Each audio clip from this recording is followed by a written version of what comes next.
अभिवादन स्वीकार करें। मैं उदय पठानिया। एक लफ्ज आता है रोजगार, और इस रोजगार के साथ जिंदगियां जुड़ी होती हैं। रोजगार भले ही एक करे, लेकिन उसके साथ अगर ऑन एन एवरेज देखा जाए तो 2 से 4, 5, 6 लोग उसके ऊपर निर्भर करते हैं। कमाता एक है और सपने कईयों के जो हैं वो जिंदा होते चले जाते हैं। उन सपनों को एक तरह से खाद मिलने शुरू हो जाती है कि इनको पूरा करने के लिए जो चीज़ ज़रूरी है वो रोज़गार है, क्योंकि रोज़गार होगा तो पैसा आएगा। अभिवादन स्वीकार करें। मैं उदय पठानिया। आज मैं JOAIT 817 के ऊपर ही बात करने जा रहा हूँ। आज इस पोस्ट कोड को लेकर इतना ज़्यादा हल्ला मच चुका है कि बच्चा तक वाकिफ हो गया है कि 817 क्या है। ये उसी तरह से मशहूर हो चुका है जिस तरह से बच्चे से ये पूछा जाए कि देश को आज़ादी कब मिली थी तो वो फटाफट से बता देगा कि 15 अगस्त 1947 को। और अगर यही पूछा जाए कि सबसे बड़ा हॉट इशू क्या है हिमाचल का, तो यही कहेगा कि JOAIT 817। अब आगे चलने से पहले आप ये थोड़े से वीडियोस देखिए जो खुद मुख्यमंत्री ठाकुर सुखविंदर सिंह सुक्खू के हैं, और इन वीडियोस में सुक्खू साहब ने इसी पोस्ट कोड का जप किया है। तो जरा ये वीडियो देखिए। 2,27,000 छात्र JOAIT के 817 पोस्ट कार्ड में बैठे। कब उनका एग्जाम हुआ? 2020 में। पिछली जो जयराम सरकार थी वो सोए रही, कभी हाई कोर्ट में गए, कभी सुप्रीम कोर्ट में गए। हमारी सरकार ने सुप्रीम कोर्ट में अपना पक्ष मजबूती से रखा और 817 के जो दो पोस्ट कार्ड के जो 2,27,000 हमारे युवा साथी है, जल्दी ही हम उनका रिजल्ट घोषित करके उनको नौकरी देने वाले हैं। आने समय में उनको रोजगार के अवसर मिलेंगे। कई भर्तियां इनके समय थी। JOAIT वाले अभी भी मुझे मिले 817 वाले। सुप्रीम कोर्ट, हाई कोर्ट तक चले गए। ये सरकार लड़ाई नहीं लड़ सकी। हमने लड़ाई भी लड़ी, जीते भी, अब उनके रिजल्ट भी निकालेंगे। ये सरकार की कटिबद्धता होती है। तो हम बार बार ये कहने शुरू हो जाएगी। JOAIT का 817 का जो रिजल्ट है, हमारी सरकार कोशिश कर रही है कि उसको भी तुरंत प्रभाव से निकाला जाए। वो भी जल्दी ही JOAIT का रिजल्ट को भी निकाल दिया जाए। भारतीय जनता पार्टी के समय सब रिजल्ट सुप्रीम कोर्ट में थे 2020 में। 817 पोस्ट कार्ड की बात कर दीजिए, या सुप्रीम कोर्ट में चले गए JOAIT के केस। 5 साल तक सेटल नहीं कर पाए, हमने सेटल किया। जल्दी ही जो पोस्ट कार्ड JOAIT के थे उनको जल्दी ही रोजगार हमारी सरकार देने जा रही है, क्योंकि 4 साल बाद उन बेचारे युवा साथियों को रोजगार देने जा रहे हैं। के समय 2020 में JOAIT का 817 का एक पेपर हुआ था, 4 साल कोर्ट में लटका रहा। का केस जीता, पोस्ट कार्ड 817 का केस जीता, उन बच्चों को हम रोजगार देने। 2020 में हजारों युवाओं ने, 2,29,000 युवाओं ने अपना JOAIT का टेस्ट दिया। 2 लाख से अधिक युवा साथी उसमें बैठे, और 2020 से हमारी सरकार थी, टीम की सरकार थी, वो न्यायालय में घूमते रहे। हमारी सरकार ने अच्छे वकील करने के बाद खुद मैंने व्यक्तिगत रुचि लेकर उस 817 पोस्ट कार्ड का रिजल्ट 4 साल बाद सुप्रीम कोर्ट से उन युवाओं के हक में करवाया जो पिछले 4 साल से न्याय की लड़ाई लड़ रहे हैं। यही नहीं, एक और रिजल्ट 939 पोस्ट कार्ड नंबर, जो 295 उसमें हमने JOAIT भरने थे। पहले बारे में हमने 1867 भरने थे, वो भी 4 साल से लटकाया। हमने सुप्रीम कोर्ट से वो लड़ाई भी जीती, अब उनको जल्दी ही रोजगार मिलने वाला है। हाई कोर्ट में इनके केसेस फंसे हुए, हाई कोर्ट के बाद सुप्रीम कोर्ट में इनके केसेस फंसे हुए। पिछली सरकार कुंभकर्ण की नींद सोई हुई नहीं। 2020 में 817 का पेपर हुआ, 2020 में हम लोग तो थे नहीं। वो पेपर हाई कोर्ट में फंसा रहा। 2,29,000 युवा साथी उसमें बैठे, 1800 पोस्टें थी। हम हाई कोर्ट में से भी में लड़े, सुप्रीम कोर्ट से भी लड़े और हम जल्दी उसका रिजल्ट अभी हम निकालने वाले हैं और हम चाहते हैं कि उनका रिजल्ट निकले, क्योंकि वो 4 साल से फंसे हुए हैं। लगभग 7-8 वीडियो आपने देख लिए, मैं 7 लेके चलता हूँ। इसकी वजह है हमारी संस्कृति के मुताबिक 7 फेरों के 7 वचन बहुत मशहूर होते हैं। यहाँ भी पोस्ट कोड 17 के 7 फेरे लेने के लिए पूरे जो अभ्यर्थी हैं वो बैठे हुए हैं, लेकिन रिजल्ट आने के बावजूद भी उनको नियुक्तियां नहीं दी जा रही हैं। अब आलम ये हो चुका है कि आप चाहे सीएम का ऑफिशियल पेज देख लीजिए, मंत्रियों के पेज देख लीजिए, या किसी भी कद्दावर आदमी के पेजेस देख लीजिए, उनके नीचे JAOIT 817 के जो लोग हैं उनके कमेंट्स हैं। कहने को कहा जा सकता है कि ये प्रेशर पॉलिटिक्स हो रही है कि इस रिजल्ट को रिजल्ट तो आ चुका है, खैर इसमें नियुक्तियां दी जाए, लेकिन नियुक्तियां नहीं दी जा रही। कहां तक चीखेगा कोई? खुद मुख्यमंत्री कई बार भरोसा दे चुके हैं और खुद मेरे को भी याद आता है, मैं सुखू भाई ही कहता हूं, और भाई लफ्ज में बहुत ज़्यादा जान होती है, बहुत ज़्यादा प्यार होता है। तो उसी तरह ज़्यादातर अगर 100 में से मैं ये कहूं कि 99 जो लोग हैं वो सुखू भाई कहते हैं। और जब सुखू भाई कहते हैं तो ये जो लफ्ज़ है इसमें एक भरोसा लिपटा हुआ आ जाता है कि भाई बैठे हुए हैं, सारे काम हो जाएंगे, लेकिन लगातार देरी पर देरी।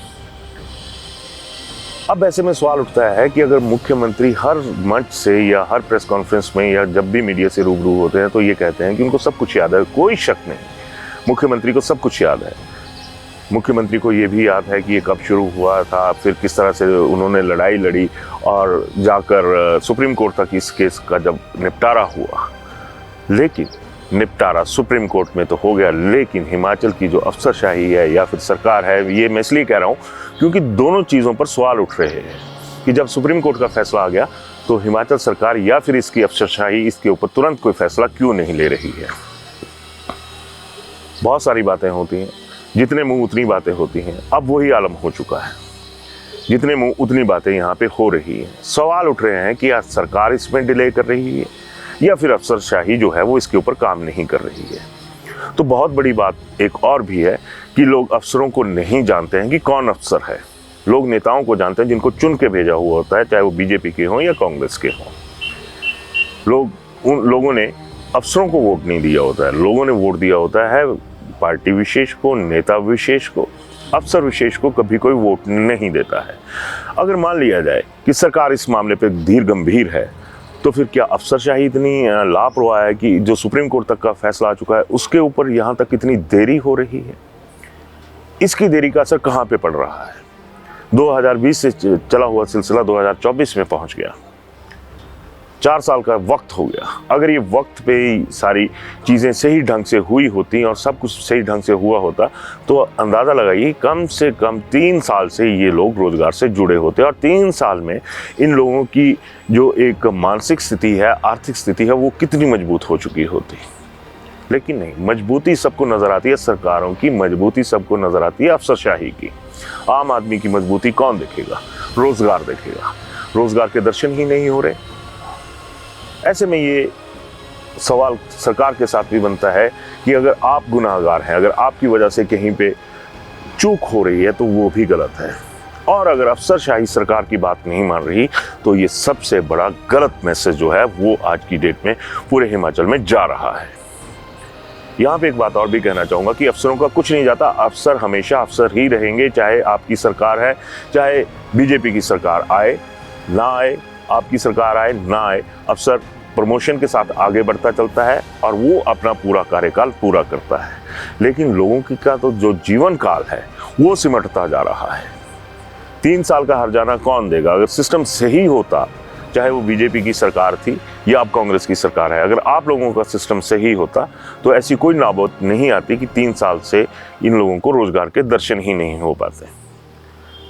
कहा जाता है कि मामला सब जुडिशियस हो गया, निपटारा किसने करना है, व्यवस्था किसके हाथ में है? बेरोजगारों के हाथ में है, आम आदमी के हाथ में है? नहीं, ये व्यवस्था जो है ये आप लोगों के हाथ में है, नेताशाही के हाथ में है, अफसरशाही के हाथ में है।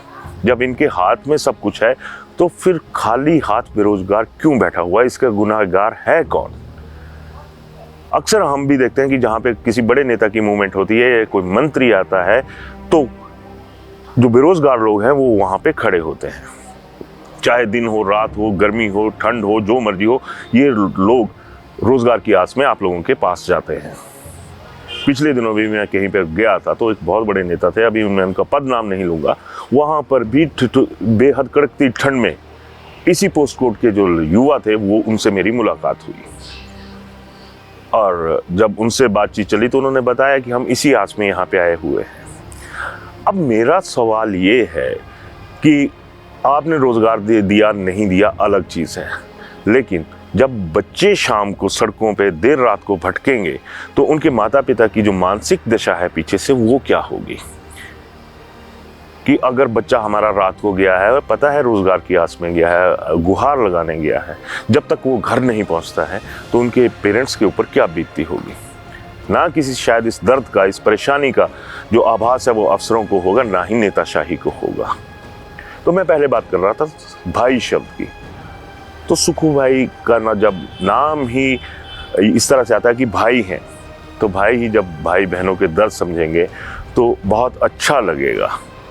आपको सामने आना पड़ेगा, चाहे कोई भी व्यवस्था हो, उसको जिम्मेदारी लेनी पड़ेगी।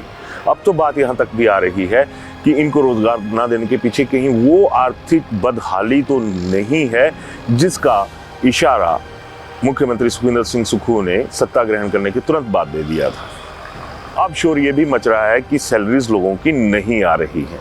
जाहिर सी बात है, जब ये नई अपॉइंटमेंट्स होंगी तो एक बजट और बढ़ेगा, देनदारी और बढ़ेगी। तो अब सीधा पूछा जा रहा है कि कहीं इस चक्कर में जो अफसर हैं या जो कुछ नेता हैं वो कहीं ये तो नहीं कर रहे कि आज अगर हम इनको अपॉइंटमेंट दे देते हैं तो कल इनकी जो देनदारी है वो भी हमारे ऊपर आएगी। तो देनदारियां बहुत तरह की होती हैं। व्यवस्था परिवर्तन यहाँ पे दिखना बहुत ज़रूरी है कि रोज़गार में वो व्यवस्था परिवर्तन हो चुका है जिसकी आम बेरोजगार युवा को ज़रूरत थी।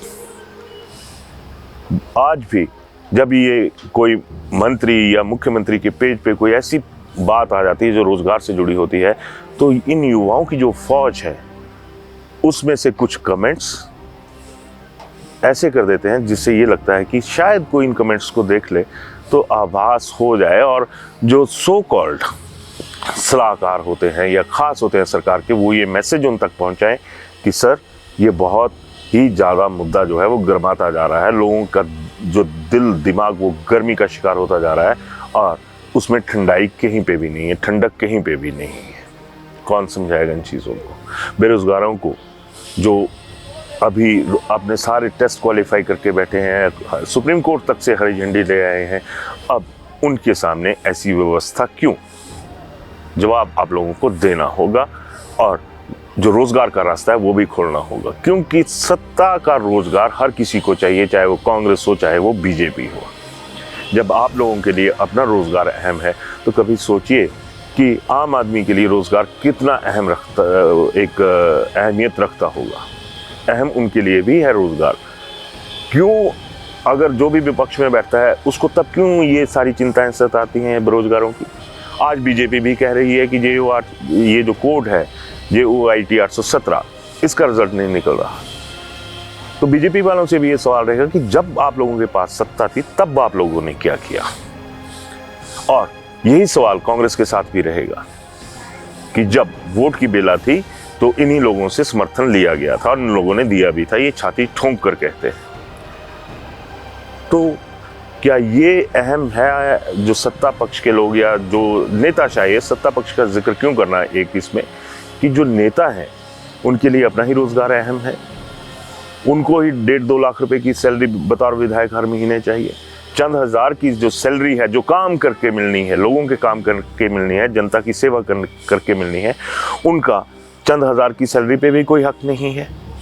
व्यवस्था परिवर्तन, ये सारी चीज़ें बहुत जब से सरकार बनी है तब से ये चली हुई हैं।